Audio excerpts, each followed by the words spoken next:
మీ అందరికీ తెలుసు భారతదేశ చరిత్రలో మొట్టమొదటిసారిగా తెలంగాణ ప్రభుత్వం కులగణన సర్వే క్యాస్ట్ సర్వే మొదలుపెట్టి ఇచ్చి దాన్ని కంప్లీట్ చేసిన ఒక చరిత్ర సృష్టించిన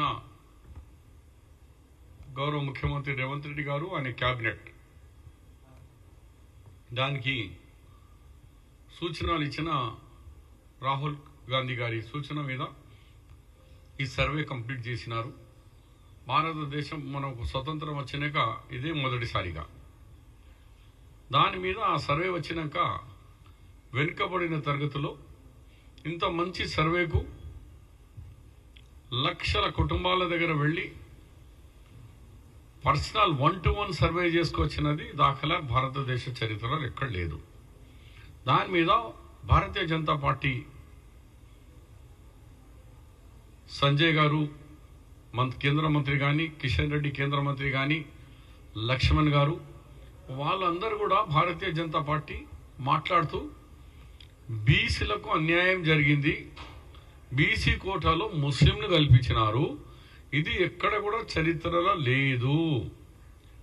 46% బీసీలు అలా 10.08 ముస్లిమ్స్ అంటే 56% బీసీలని చూపించినారు మైనారిటీస్ను కలుపుకొని.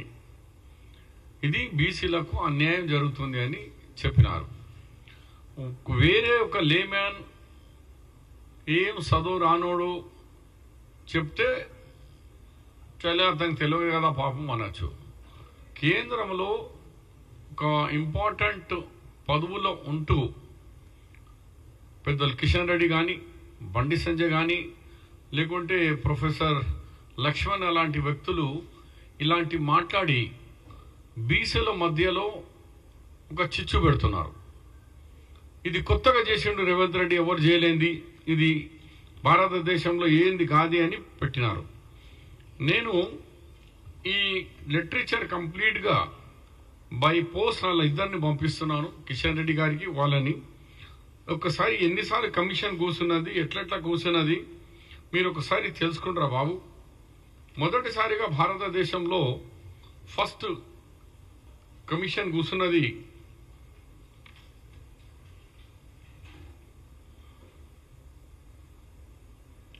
ఒకటి హంటర్ కమిషన్ 1882లో.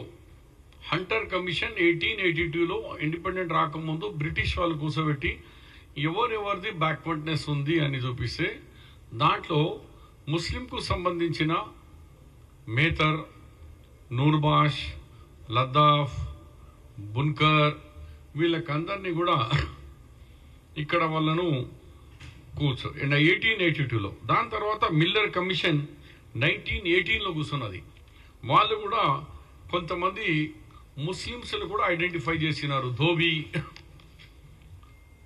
హజాం అంటే మన నాయి, వాళ్ళను కూడా చూపించారు. తర్వాత మన ఇండిపెండెన్స్ వచ్చిన తర్వాత ఫస్ట్ బ్యాక్వర్డ్ క్లాస్ కమిషన్ 1953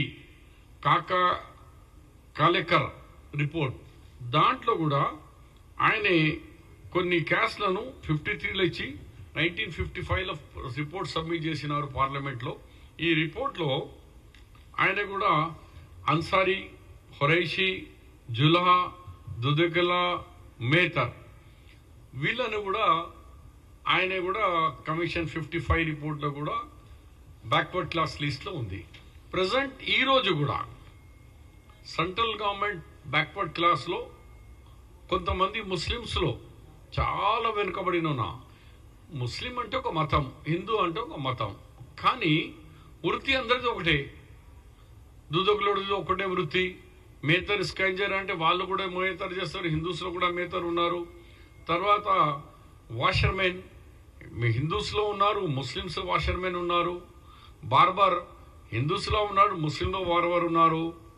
అందు గురించి సుప్రీంకోర్టు 2010లో మతం మీద కాదు, socially, educationally, economically backward Muslims చెప్పండి, వాళ్ళ మీద వృత్తి కూడా చూపియండి, ఏ వృత్తి ప్రకారం మరి ఇచ్చినారు.